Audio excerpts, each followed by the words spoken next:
Pakistan, BLA, Pakistan ఈ రెండింటి మధ్యన ఎవరిది పై చేయనుకోవచ్చు. ఏకంగా పాకిస్తాన్ సైనికులు, గూఢచార వ్యవస్థ, ముఖ్యమైనటువంటి వాళ్ళందరూ ఒక ట్రైన్లో ప్రయాణం చేసినటువంటి దుస్థితి ఎందుకు వస్తుంది పాకిస్తాను? పాకిస్తాన్ ఆర్మీ చేతులెత్తేసినట్టేనా? బిఎల్ఏ అంటే బలూచిస్తాన్ ఉంటుందా? పాకిస్తాన్ ముక్కలవుతుందా? ఆ అంశాన్ని అంతా ఎట్లా చూడవచ్చు అంటారు? ఆ క్వెట్టాకు సంబంధించిన ఎక్స్ప్రెస్, జాఫర్ ఎక్స్ప్రెస్కి సంబంధించిన కిడ్నాప్ అంతా కూడా ఇప్పుడు క్వెట్టా నుంచి అది పెషావర్ వెళ్తుంది. ఇదంతా కూడా ఆఫ్ఘనిస్తాన్ సరిహద్దు ప్రాంతం. క్వెట్టా నుంచి పెషావర్ అంత కొండలు. యాక్చువల్గా క్వెట్టా నుంచి పెషావర్కి రోడ్డు మార్గాన వెళ్తే అది చాలా దగ్గరగా ఉంటుంది. ఓకే, ఎందుకంటే ఆఫ్ఘనిస్తాన్ సరిహద్దు వెంబడి నువ్వు వెళ్తావు. కానీ ఈ రైలు మార్గం ఏంటంటే అది క్వెట్టా నుంచి వచ్చి ఇస్లామాబాద్కి దగ్గరగా రావులపిండి దగ్గరికి వచ్చి రావులపిండి నుంచి అది పెషావర్ వెళ్తుంది. ఇది ఉన్నది ఒకటే రైలు. క్వెట్టా అంటే ఏదైతే ఆఫ్ఘనిస్తాన్ సరిహద్దు ప్రాంతాలు ఉన్నాయో ఆ ప్రాంతాలని కలిపే రైలు ఇది ఒకటే. ఆ పైనేమో పస్తూన్ డామినేటెడ్ ఏరియా పెషావర్, ఇదంతా నార్త్ వెస్ట్ ఫ్రాంటియర్ ఏరియా అని వీళ్ళు ఏదైతే అంటారో, ఈ కింద బెలూచిస్తాన్. ఈరోజు ఈ రెండు చోట్ల పాకిస్తాన్కి వ్యతిరేకంగా తీవ్ర స్థాయిలో పోరాటాలు జరుగుతున్నాయి. ఆ పోరాటాలు ఇప్పుడు ఆయుధ పోరాటాలుగా, ఎందుకంటే అది సహజ సిద్ధంగా ఆ ఏరియాల్లో ఈ పోరాటాలు బ్రిటిషర్ల కాలం నుండి జరుగుతున్నాయి. బ్రిటిషర్లు బలవంతంగా వీళ్ళని డ్యూరాండ్ లైన్ పేరుతో రెండుగా విడగొట్టారు. ఎందుకంటే బెలూచీల ప్రాంతం మనం తీసుకుంటే, బెలూచీలు పాకిస్తాన్ బెలూచిస్తాన్లో, కొంత ఇరాన్లో, కొంత ఆఫ్ఘనిస్తాన్లో ఉంటారు. ఈ పస్తూన్లు డ్యూరాండ్ లైన్కి అటు ఆఫ్ఘనిస్తాన్లోను ఇటు పాకిస్తాన్లోనూ ఉంటారు. వాళ్ళ అభిష్టానికి భిన్నంగా ఈ విభజన జరిగింది. అప్పటి నుండి కొంత అసంతృప్తి ఉంది. ముఖ్యంగా పాకిస్తాన్లో ఉన్న పంజాబ్, సింధ్ రాజకీయ నాయకులు అసంతృప్తిని తొక్కేసే ప్రయత్నం చేశారు తప్ప దాన్ని గుర్తించి సరిచేసే ప్రయత్నం ఏ రోజు చేయలేదు. నిన్న మొన్నటి వరకు ఏమైంది, అటు ఆఫ్ఘనిస్తాన్ వైపు ఇటువైపు అంతా ఒకటే లక్ష్యంతో పనిచేశారు. ఏందా లక్ష్యం? అమెరికా కోరిక మేరకు సిఐఏ ఆదేశాలతో సోవియట్ యూనియన్ని తరిమేయడం. ఇది ఒకటే లక్ష్యం. ఆ లక్ష్యం కోసం జిహాదీ సంస్కృతి, మతం, ఎందుకంటే వీళ్ళందరినీ, వాళ్ళు బెలూచీలు కావచ్చు, లేదా పస్తూన్లు కావచ్చు, లేదా ఇంకొకళ్ళు కావచ్చు, వీళ్ళందరినీ కలిపేది, పంజాబీ, సింధీస్ అందరినీ కలిపేది ఇస్లాం. సో తెలివిగా ఇస్లాం పేరుతో ఆ రోజు సోవియట్ రష్యాకి వ్యతిరేకంగా వీళ్ళందరినీ ఏకం చేసి యుద్ధాలు చేయించారు. ముజాహిద్దీన్ పేరుతో, జిహాదీ పేరుతో, ముజాహిద్దీన్ పేరుతో సోవియట్ వెళ్ళిపోయింది. ఈరోజు డొనాల్డ్ ట్రంప్ చెప్తున్న ఒక మంచి మాట ఏంటంటే, సోవియట్ అనే భూతాన్ని చూపించి మనం చాలా చేసాం, ఈరోజు ఆ భూతం లేదు, మళ్ళీ ఎందుకు మీరు ఆ భూతాన్ని క్రియేట్ చేస్తున్నారు? ఈరోజు యుక్రెయిన్ రష్యా యుద్ధంలో భాగంగా మీరు మళ్ళా, ఎందుకంటే మీరు ఏదైతే ఈ సోకాల్డ్ నెట్వర్క్స్ తయారు చేశారో, చేసి వాటికి డబ్బులు ఇస్తున్నారో, ఆ ఇచ్చిన డబ్బుల్ని మీరు కలిసి పంచుకొని తింటున్నారు. ఈరోజు యుఎస్ ఎయిడ్ ప్రోగ్రాం కింద కోట్లాది డాలర్లు ఈ ప్రోగ్రాంలకు వెళ్తున్నాయి. ఆ ప్రోగ్రాంలు సస్టైన్ కావాలంటే మళ్ళీ అదే భూతాన్ని చూపించాలి. కాబట్టి ఈరోజు యుక్రెయిన్ రష్యా యుద్ధాన్ని మీరు భూతంగా చూపించే ప్రయత్నం చేస్తున్నారు అనేది. ఈరోజు ఆ భూతం అనేది లేనప్పుడు ఆ భూతం ఏం చేస్తుంది? మీరు వీళ్ళని ఒక పేరుతో ఎగదోశారు, ఎగదోసిన తర్వాత ఈరోజు ఏ పేరుతో ఎగదోశారో అది లేదు. ఇప్పుడు వాళ్ళకి వాళ్ళ సమస్యలు గుర్తొస్తున్నాయి. ఇప్పుడు పస్తూన్లకు కావచ్చు, బెలూచిస్తాన్లో ఉన్న బెలూచీలకు కావచ్చు, వీళ్ళకి ఈరోజు మా సమస్యలు ఏంటి? ఇన్ని రోజులు ఏంది? వీళ్ళందరినీ డైవర్ట్ చేశారు. సోవియట్ అనే భూతం వైపు డైవర్ట్ చేసి ఫైట్ చేయించారు మతం పేరుతో. ఈరోజు మేమంతా ఎవరు? మా సాంప్రదాయం ఏంటి? మా సంస్కృతి ఏంటి? మమ్మల్ని ఎందుకు మనం ఇంత చేసినా కూడా ఈరోజు ఈ పరిస్థితుల్లో మనం ఉన్నామన్న ప్రశ్న ఈరోజు ఈ తెగలన్నిట్లో, ఈరోజు గల్ఫ్ మొత్తం తీసుకుంటే, అది సిరియాలో మొదలు పెడితే, ఇస్లాం అనేది కేవలం ఒక తెగ కాదు అనేది మనకు అర్థమవుతుంది. ఎస్డీలు ఉన్నారు, కుర్దులు ఉన్నారు, షియాలు ఉన్నారు, సున్నీలు ఉన్నారు, ఇప్పుడు బెలూచీలు ఉన్నారు, అహ్మదీయులు ఉన్నారు, ఆ తర్వాత పస్తూన్లు ఉన్నారు. వీళ్ళందరూ కాకుండా వీళ్ళంతా ఈ ట్రైబ్స్ అంతా మతం మారి ఇస్లాంలోకి వచ్చారే తప్ప ఒరిజినల్ వాళ్ళని మేము ఒక సపరేట్ సెక్ట్ గానే భావిస్తూ ఉంటారు. ఇప్పుడు అజర్బైజాన్లో లేదా చైనాలో ఉన్న ఉల్గర్ ప్రాంతంలో వీళ్ళందరూ కూడా అక్కడ స్థానిక సాంప్రదాయాలు ఇస్లామీకరణ చేయబడ్డా కూడా వాళ్ళ లోకల్, ఈరోజు ఇండోనేషియా మలేషియాలో కూడా ఆ లోకల్ ఫ్లేవర్ని కాపాడుకుంటూ వస్తున్నారు. వాళ్ళని వాళ్ళు ఒక ప్రత్యేక కూటమిగా గ్రూప్గానే చూసుకుంటున్నప్పుడు ఈరోజు వాళ్ళల్లో ఆ ప్రశ్న మొదలైంది. ఇన్ని రోజులు ఏంది, ఇస్లాంకి వ్యతిరేకంగా ఏదో చేసేస్తున్నాం కాబట్టి మనం అందరం ఒకటి కావాలి. ఈరోజు ఇస్లాంకి వ్యతిరేకంగా చేసేది ఏముంది? లేదు. సోవియట్ భూతాన్ని చూపించి అమెరికా చేసింది ఏంటంటే వీళ్ళందరినీ ఒకటి చేసింది. ఈరోజు ఆ భూతం లేనప్పుడు ఏంటి పరిస్థితి? ఎవరికి అగేనెస్ట్గా నువ్వు పోరాడాలి? ఎవరికి వాళ్ళు ఈరోజు వాళ్ళల్లో డామినేటింగ్ గేమ్ ఎప్పుడైతే మొదలైందో, ఆ గేమ్లో ఎప్పుడైతే సున్నీలు పైచేయి సాధించే ప్రయత్నాలు వచ్చాయో అప్పుడు వాళ్ళ మధ్యలో విభేదాలు మొదలయ్యాయి. పేరుకి అందరూ ముస్లింలు అయినప్పుడు కూడా ఆ ముస్లిముల్లో సున్నీల యొక్క ఏదైతే ఆధిపత్య ధోరణి ఉందో ఆ ఆధిపత్య ధోరణికి వ్యతిరేకంగా ఈ పోరాటాలన్నీ మొదలయ్యాయి. అది సిరియాలో ఈరోజు సిరియాలో జరుగుతున్న మారణహోమం ఏమైంది? దగ్గర 2-3 వేల మందిని చంపేశారంటే చనిపోయిందంటే ఎవరు? షియాలు లేదా ఆ స్థానికంగా ఉండే అల్వైటీ తెగకు సంబంధించిన వాళ్ళు, కుర్దులు, వీళ్ళని చంపుతున్నది ఎవరు? సున్నీలు. ఎవరు వీళ్ళు? ఈరోజు అధికారాన్ని వాళ్ళ చేతుల్లో. అంటే అమెరికాలో ఉన్న ఈ సోకాల్డ్ లిబరల్ డెమోక్రాట్స్ వీళ్ళందరూ ఏం చేశారంటే సున్నీల్ని రెచ్చగొట్టి వీళ్ళందరి మీద అకృత్యాలు చేసేలా ప్రోత్సహిస్తున్నప్పుడు ఇప్పుడు వాళ్ళ మధ్యలో యుద్ధాలు మొదలైనప్పుడు ఆ యుద్ధాలకు పరిణామమే ఈరోజు పాకిస్తాన్లో కూడా ఈరోజు డామినేట్ చేస్తున్నది ఎవరు? సున్నీలు. అహ్మదీయులు అనబడే సున్నీలు. వీళ్ళు దేవ్బందీ పంత్కి సంబంధించి వీళ్ళు ఈరోజు మిగతా అందరినీ తొక్కేయాలని చూస్తున్నప్పుడు వాళ్ళందరూ ఎవరికి వాళ్ళు, ఎందుకంటే ఎవరి లోకల్ ఎథ్నిసిటీ అది వాళ్ళకి ప్రత్యేకం, దాన్ని నువ్వు వ్యతిరేకం చేసుకుంటున్నావు. మతం పేరుతో మేమంతా ఒకటన్నా కూడా సంస్కృతి సాంప్రదాయాల పేరుతో వీళ్ళందరూ వేర్వేరు. స్థానికత.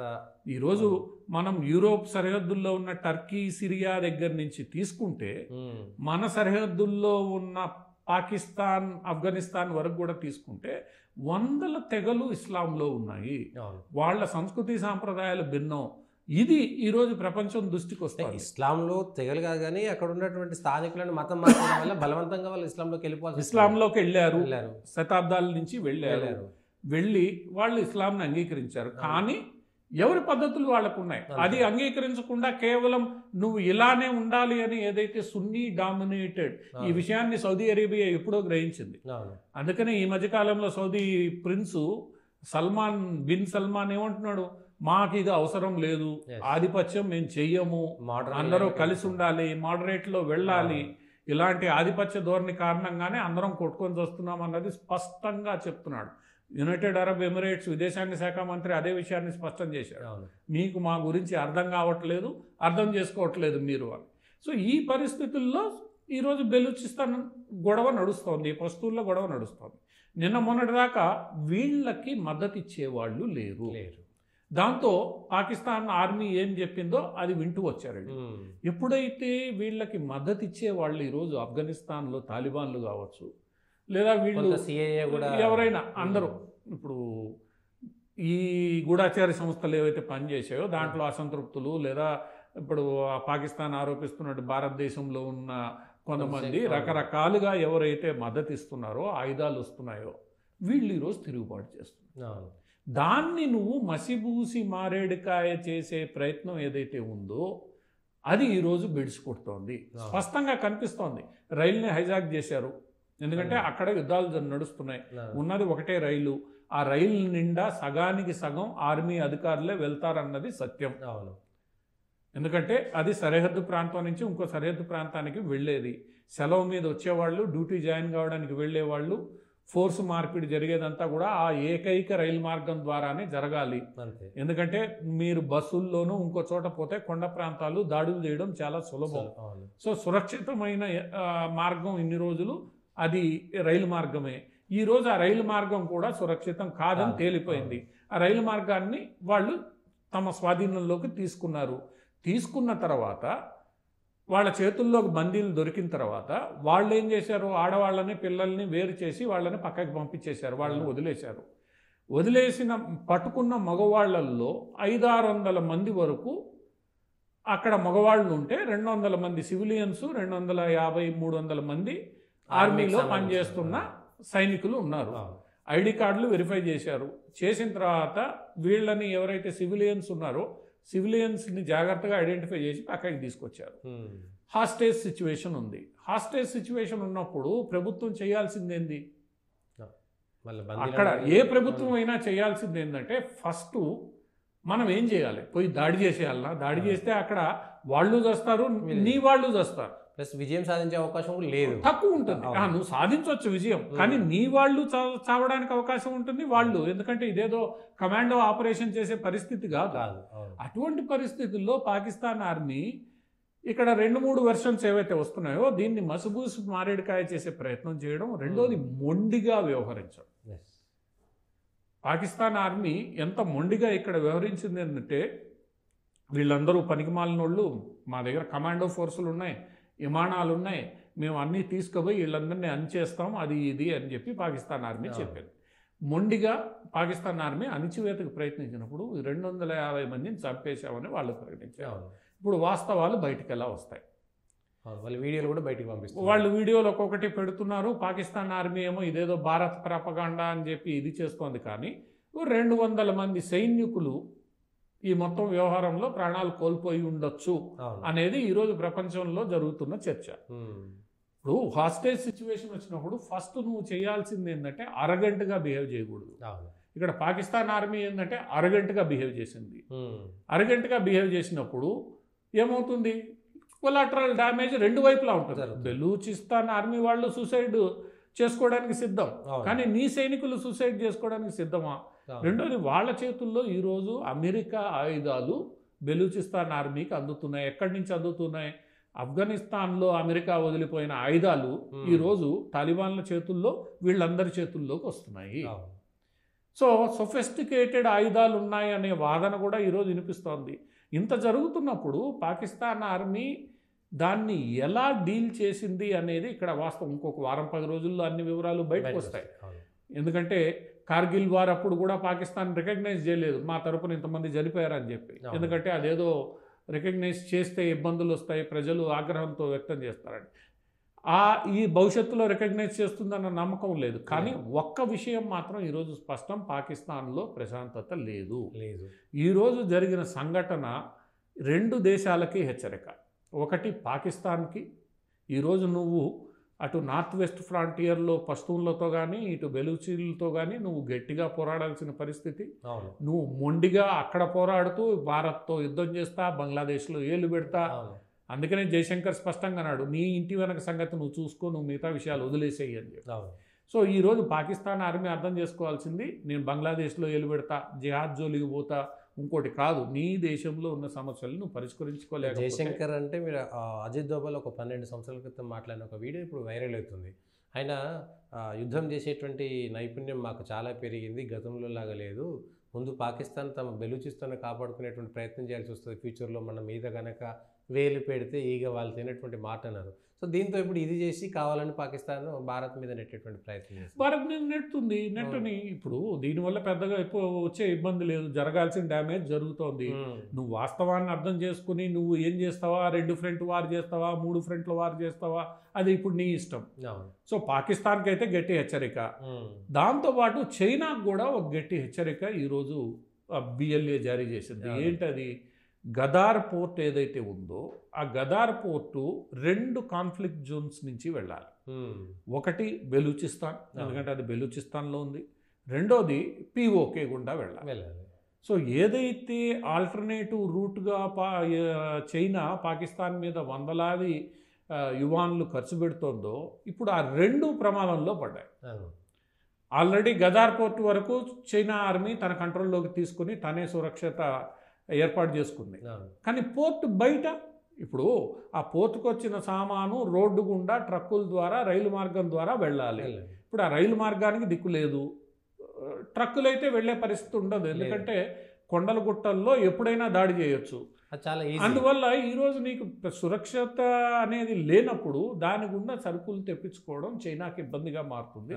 చైనా గ్రాండ్ ప్లాన్ ఏదైతే ఉందో ఆ గ్రాండ్ ప్లాన్ ఇబ్బంది పడుతుంది. ఇప్పుడు పాకిస్తాన్ ఆర్మీ ఈ తీవ్రవాదులతో పోరాడగలుగుతుంది, కానీ చైనా ఆర్మీ పోరాడలేదు. ఎందుకంటే చైనా ఆర్మీకి పోరాటాలు లేవు, వాళ్ళకి తెలియదు అసలు విషయాలు. ఈ జంగిల్ వార్ఫేరు, అవును. తీవ్రవాదులతో పోరాడడం, ఈ కమాండో యాక్షన్లు ఇవన్నీ చైనాలో తెలియదు వాళ్ళకి. అవును. వాళ్ళు ఈరోజు ఏదో పాకిస్తాన్ ఆర్మీకి మద్దతుగా వచ్చేసి మేము చేసేస్తాం అనే పరిస్థితి లేదు. సో ఈరోజు చైనాకు కూడా ఒక గట్టి వార్నింగ్, నువ్వు చేయాలనుకున్నప్పుడు ఏవైతే నువ్వు పెట్టుబడులు అనుకున్నావో, ఏవైతే పాకిస్తాన్లో ఉన్న పంజాబ్ సింధ్ డామినేటెడ్ వీళ్ళకి మద్దతు ఇస్తున్నావో అది భవిష్యత్తులో ప్రమాదకరం. అవును. ఇటు భారత్ సమయం కోసం కాచుకొని ఉంది, ఇటు బెలూచిస్తాను, ఆఫ్ఘనిస్తాను రెండు సమయం కోసం కాచుకున్నాయి. మరీ మొండిగా వ్యవహరిస్తే నువ్వు చేయగలిగింది ఏమీ లేదు. ఈ రెండు దేశాలు ఇప్పటికైనా అర్థం చేసుకోవాల్సింది ఏంటంటే, మసిబూసి మారేడికాయ చేస్తే ఇవి ఆగే వ్యవహారాలు కావు. ఇన్ని రోజులు మీరు ఏ భూతాన్ని అయితే చూపించి వీళ్ళందరినీ ఏకం చేశారో ఇది సాధ్యం కాదు. ఈరోజు సున్నీ డామినేషన్ని అంగీకరించే పరిస్థితుల్లో ఇస్లామిక్ ప్రపంచం లేదు. ఈ తరహా ఎంత చూసిన తర్వాత ఇంకా బెలూచీలు పాకిస్తాన్తో మానసికంగా కలవడానికి సిద్ధంగా అయితే లేనట్టుగా కనబడుతుంది. అది స్పష్టం. అది ఈరోజు కాదు. ఇన్ని రోజులు బలవంతంగానో ఏదో రకంగా కలిశారు. మహమ్మద్ అలీ జిన్నా చేసిన పెద్ద తప్పు. ఈ మధ్యకాలంలో కొన్ని డాక్యుమెంట్స్ ఏవో బయట పెట్టే ప్రయత్నం జరుగుతున్నాయి. పాకిస్తాన్ని బ్రిటిషర్లు క్రియేట్ చేయాలనుకున్నప్పుడు బెలూచీలు నార్త్ వెస్ట్ ఫ్రాంటియర్లో ఉన్న వాళ్ళు అంగీకరించలేదు. అవును. ఆ రోజు ఖాన్ అబ్దుల్ గఫార్ ఖాన్ ఎవరైతే నార్త్ వెస్ట్ ఫ్రాంటియర్ గాంధీ అన్నాడో ఆయన నేను భారతదేశంలో కలుస్తా అన్నాడు. అవును. దాన్ని ఆ రోజు వాళ్ళు అంగీకరించలేదు. ఈవెన్ బెలూచిస్తాన్ కూడా ఆ రోజు అంగీకరించలేదు. వాళ్ళు ఏం ప్రతిపాదన పెట్టారంటే, మేము భారతదేశంలో కలుస్తాం లేదా మమ్మల్ని స్వతంత్రంగా ఉంచండి అని చెప్పి, లేదా ఆఫ్ఘనిస్తాన్తో మేము కలుస్తాము అంటే పస్తూన్లంతా ఒకటవుతాం, బెలూచీలు సపరేట్గా ఉంటామని. ఆ రోజు జిన్నా వీళ్ళందరికీ హామీ ఏమి ఇచ్చాడు, మేము మీ అందరినీ సమానంగా చూసుకుంటాము. వాళ్ళు జిన్నాని నమ్మారు. అవును. పంజాబీల్ని సింధీల్ని నమ్మలేదు. ఇస్లాం భావోద్వేగం ఉంది తప్ప జిన్నాని నమ్మి, ఎందుకంటే జిన్నా పంజాబ్ సింధీ కాదు. సో జిన్నాని నమ్మి వీళ్ళు ఆ రోజు కొంత, ఎందుకంటే భౌగోళికంగా కూడా భారత్తో కలవడం సాధ్యం కాదు కాబట్టి కొంత పాకిస్తాన్లో ఉండడానికి ఒప్పుకున్నారు తప్ప ఏదేదో సంసిద్ధమై ఒప్పుకున్నది కాదు. తప్పనిసరి పరిస్థితుల్లో ఒప్పుకున్నారు. దాన్ని ఆ ఒప్పుకున్న దాన్ని మీరు జాగ్రత్తగా చూసుకోకపోతే ఏమవుతుంది, అసంతృప్తి బయటకు వస్తుంది. మీరు ఏ తీవ్రవాదం అనే ఆయుధాన్ని ఉపయోగించారో అదే ఈరోజు వాళ్ళకు కూడా మార్గం. వాళ్ళు అదే పోరాటాలు చేస్తున్నారు. సో పాకిస్తాన్ అర్థం చేసుకోవాల్సిందే, త్వరగా వాళ్ళు మేల్కోకపోతే 4 ఏవైతే చాలా కాలంగా చర్చలో ఉన్నాయో ఈ 4 ప్రాంతాలుగా ఈరోజు ముక్కలుగా పాకిస్తాన్ విడిపోయే ప్రమాదం ఖచ్చితంగా ఉంటుంది. కూడా కలిసే పరిస్థితి ఉండకపోవచ్చు. కలవరు. పంజాబ్ వేరు, సింధీ వేరు, బెలూచీలు వేరు, పస్తూన్లు వేరు. పంజాబీల డామినేషన్. ఇక మిగిలింది పీఓకే, గిల్గిట్ బాల్టిస్తాన్. అవి ఎప్పుడైతే ఇవి 4 ముక్కలు అవుతాయో వాళ్ళు భారతదేశానికి వచ్చేస్తారు. అది సహజంగా పీఓకే మొత్తం భారత్తో ఉంటుంది. రెఫరెండం పెట్టినా కూడా ఇప్పుడు భారత్కి వచ్చే అవకాశం ఉంది కాబట్టి అలా భయం వాళ్ళ